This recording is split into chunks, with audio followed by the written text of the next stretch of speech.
कैसे पहचानें कि आपकी एसीएल सर्जरी फेल हो गई है या फिर दोबारा टीयर आ गया है। दोस्तों आज हम इसी बात में, मेरा नाम डॉक्टर मनु बोरा, मैं एक ऑर्थोपेडिक सर्जन और एसीएल एक्सपर्ट हूं। तो दोस्तों आपने एसीएल सर्जरी करवाई, एसीएल सर्जरी के बाद आपको दोबारा से लचक आने लग रही है, आपके नी में कट कट की आवाज़ आ रही है, आपके नी में सूजन आ रहा है, आपके नी में लॉकिंग हो रही है।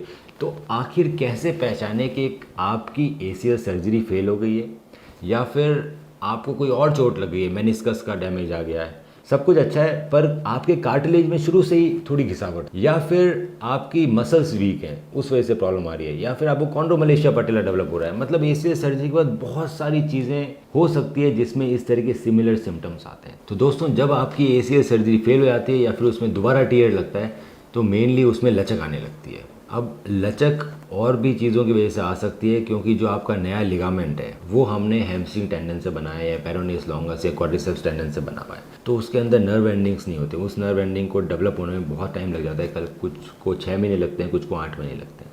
उसके बाद ही आपको फील होता है कि आपका नी कॉन्फिडेंट है, क्योंकि प्रोप्रियोसेप्शन जो सिग्नल्स हैं वो नी से होते हुए ब्रेन में जाते हैं जब नर्व एंडिंग्स डेवलप हो जाते हैं और ब्रेन को स्टेबिलिटी का मालूम पड़ता है।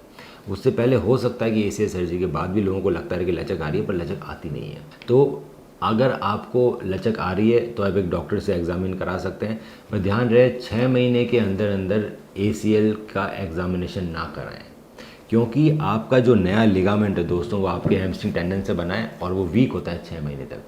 अगर आप इसका एग्जामिनेशन 6 महीने के अंदर कराते हो तो जब उस पर स्ट्रेस दिया जाता है फिजिकल एग्जामिनेशन में दोस्तों, जैसे ये नहीं है आपका, ये एसीएल है बीच में, तो फिजिकल एग्जामिनेशन में डॉक्टर आपके फीमर को स्टेबलाइज करता है और टीबिया को ऊपर की तरफ खींचता है।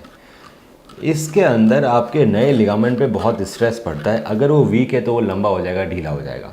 तो 6 मंथ्स तक नी का एग्जामिनेशन नहीं कराता। अगर आपको 6 मंथ्स तक लग रहा है कि आपके एसीएल में प्रॉब्लम है, ढीला है, तो आपको सिर्फ एक्सरसाइज करनी है, आपको कोई एग्जामिनेशन नहीं कराना। अगर आपको 6 महीने के अंदर लगता है कि आपको इस तरह के सिम्टम्स आ रहे हैं तो आप सिर्फ एक्सरसाइजेज कीजिए, और 6 महीने होने के बाद आप एमआरआई करा सकते हैं या डॉक्टर से एग्जामिन करा सकते हैं। वो देख के बताएगा कि आपकी एसीएल सर्जरी कहीं फेल तो नहीं हो गई, या फिर वो ढीला नहीं हो गया, या फिर वो दोबारा टीयर ना हो। बहुत सारे में एसीएल ठीक होता है पर आपके मेनिस्कस में इंजरी वापस हो सकती है, तो आपको कट कट की आवाज़ आ सकती है। तो एसीएल ठीक है पर आपके मेनिस्कस में नई इंजरी आ गई है। कई बार मेनिस्कस टीयर्स को स्टेबलाइज किया जाता है। स्टेबलाइज का मतलब है कि टीयर इतना बड़ा होता है कि वो रिपेयरेबल नहीं होता, और अगर सारा टीयर निकाल दिया जाए तो पूरा का पूरा मेनिस्कस निकल जाता है। तो पेरिफेरल टीयर को रिपेयर किया जाता है और जो सेंट्रल टीयर होता है उसको थोड़ा छोड़ दिया जाता है। अगर वो स्टेबल होता है वो आपका टीयर बढ़ सकता है, तो कट कट की आवाज़ दे सकता है। कई बार आपके मसल्स वीक होने के कारण आपका जो पटेला है वो टकराने लगता है जब आपकी वीएमओ वीक होती है, और कॉन्ड्रोमलेशिया डेवलप होने लगता है। तो ये भी